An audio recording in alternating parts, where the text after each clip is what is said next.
Hi friends, ఇప్పుడే Peddi movie premiere show అయితే చూసి రావడం జరుగుతుంది. మూవీలో Ram Charan garu and Janhvi Kapoor, Jyothi Babu and Kannada actor Shivaramakrishna garu and హిందీలో మీజాపూర్లో నటించాడు కదా, అతను కూడా ఈ మూవీలో వన్ ఆఫ్ ది విలన్గా నటించాడు అన్నమాట. ఈ మూవీ స్టోరీ లైన్ వచ్చి పెద్ది రామ్ చరణ్ విలేజ్ ఒక కొండ అడుగు ప్రాంతంలో ఉండడం జరుగుతుంది. ఆ ఊళ్ళో మొత్తం 1800 మంది ఉంటారు. అయితే వాళ్ళకు ఓటర్ ఐడి కానీ ఆధార్ కార్డు కానీ గుర్తింపు కార్డు ఏమీ ఉండదు. అలాగే ఆ ఊళ్ళో ఉన్న అప్పన్న అనే జ్యోతిబాబు ఆ ఊరికి రైల్వే ట్రాక్ ఉంటుంది కానీ స్టేషన్ ఉండదు. ఎట్లయినా ట్రైన్ ఆ ఊళ్ళో ఆపాలని చెప్పి ప్రతిసారి ట్రైన్ వచ్చేటప్పుడల్లా ఎర్రగొడ్డతో ఊపుతూ ఉంటాడు, కానీ ట్రైన్ ఆగకుండా వెళ్ళిపోతూ ఉంటుంది. అలాగే ఎమ్మెల్యేల చుట్టూ ఎంపీల చుట్టూ వాళ్ళ చుట్టూ అప్లికేషన్ పెడుతూ, కలెక్టర్ల చుట్టూ అప్లికేషన్ పెడుతూ తిరుగుతూ ఉంటాడన్నమాట.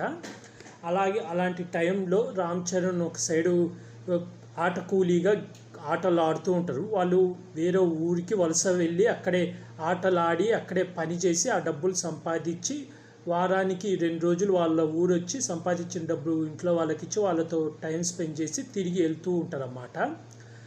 అలా జరుగుతున్న సమయంలో రామ్ చరణ్ లైఫ్లో ఒక సంఘటన జరుగుతుంది. ఆ సంఘటన ఏంది, ఆ సంఘటన వల్ల రామ్ చరణ్ లైఫ్ ఎలా మారింది, అలాగే రామ్ చరణ్ వాళ్ళ ఊరికి గుర్తింపు వచ్చిందా లేదా, అలాగే రైల్వే స్టేషన్ వచ్చిందా లేదా అనేది ఈ మూవీ స్టోరీ లైన్. ఈ మూవీలో ప్లస్ వచ్చేసి మెయిన్ రామ్ చరణ్ అన్నమాట. ఆ తర్వాత వచ్చేసి ఏఆర్ రెహమాన్ మ్యూజిక్ డైరెక్టర్. వీళ్ళిద్దరు ఈ మూవీకి అయితే చాలా పెద్ద ప్లస్. అలాగే ఈ మూవీలో కొన్ని సీన్లలో రామ్ చరణ్ గారు అయితే యాక్టింగ్ అయితే చాలా పీక్ లెవెల్లో ఉంటుంది, అంటే పీక్ లెవెల్లో ఉంది. మెయిన్ సెకండ్ హాఫ్లో ఏదైతే మనకు బుజ్జిబాబు లాస్ట్ 40 minutes రామ్ చరణ్ గారు ఎమోషనల్ కంటెంట్ ఉంటుందంటారు, అదైతే రియల్గా చాలా బాగుంది. మెయిన్ క్లైమాక్స్లో రన్నర్గా గెలిచిన తర్వాత ఒక స్పీచ్ ఇస్తారు, అదైతే చాలా బాగుంది, అదైతే చాలా బాగా ఆకట్టుకుంటుంది. అలాగే మెయిన్ మైనస్ వచ్చి ఫస్ట్ హాఫ్లో ఒక 40 నిమిషాలు చాలా సాగదీసినట్టు అనిపిస్తుంది. మనకు ఆ కుస్తీది అనేది ఇంటర్వెల్కు ముందు బిగిన్ అవుతుంది. సెకండ్ హాఫ్లో కుస్తీది వస్తుంది. అప్పటిదాకా క్రికెట్దే, మళ్ళీ హీరోయిన్ లవ్ స్టోరీ. మెయిన్ ఈ మూవీకి హీరోయిన్ లేకపోయినా పర్లేదని అయితే అనిపించింది, కానీ ఏదో ఉన్నట్టే ఉంది. అంత జాన్వీ కపూర్ అంత ప్లస్ అయితే అవ్వలేదు, మైనస్ అయింది. మెయిన్ ఆ ఫస్ట్ హాఫ్ కొంచెం ట్రిమ్ చేస్తుంటే చాలా బాగుంటుంది. ఇంకా సెకండ్ హాఫ్ అంతా హైలైట్, చాలా హై మూమెంట్స్ అయితే వచ్చాయి. మెయిన్ అది కుస్తీ దాంట్లో లాస్ట్ క్లైమాక్స్లో జరిగే సీన్ కానీ అదైతే చాలా బాగా అనిపించింది.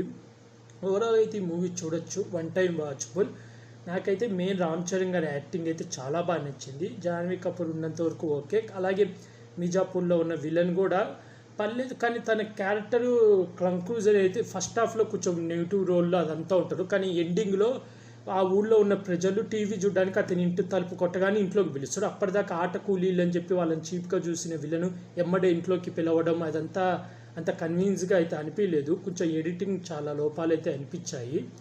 అలాగే మిగిలిన సైడ్ క్యారెక్టర్ చాలామందిని అయితే సరిగ్గా యూజ్ చేసుకోలేదు. జ్యోతిబాబు గారు ఉన్న క్యారెక్టర్ ఆయన చాలా బాగా యాక్ట్ చేశారు, ఆయన కరెక్ట్గా సూట్ అయ్యాడు. ఆయన క్యారెక్టర్కి కూడా మంచి దమ్ము పొటాషియం కూడా ఉంది. ఓవరాల్గా అయితే ఈ మూవీకి నేను రేటింగ్ వచ్చి 5కి 3 ఇస్తున్నాను ఫ్రెండ్స్. అలాగే మీరు కానీ ఈ మూవీ చూస్తుంటే మీకు ఈ మూవీ ఎలా అనిపించింది అనేది కూడా కామెంట్ చేయండి. అలాగే ఇలాంటి మూవీ రివ్యూస్ కావాలనుకుంటే నా యూట్యూబ్ ఛానల్ సబ్స్క్రైబ్ చేసుకోండి friends. Like, share, comment, subscribe friends. Bye.